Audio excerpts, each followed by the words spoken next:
Usap-usapan ngayon kung ano nga ba talaga ang namamagitan kina David Licauco at Barbie Forteza.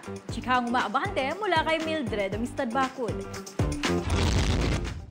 On-screen lang ba o pang real life na?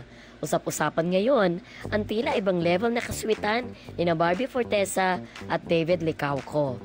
Sa isang event kasi sa Tarlac na dinaluhan ng Barda ay effortless daw kung makapagpakilig ang dalawa. Kaya tuloy ang ilan nagtatanong na kung ano talaga ang real score kina David at Barbie. Kita raw kasi nila ang concern sa isa't isa na pang jowa level na at hindi lang pang love team.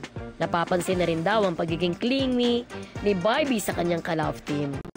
Say naman ng kanilang mga tagahanga, walang problema kung maging sila, lalo na kung pareho naman silang single. Ako, si Mildred Amistad Bacud, ang showbiz kafanay ng Abante Radio. Ito ang balitang mabilis, mabangis, walang mintis.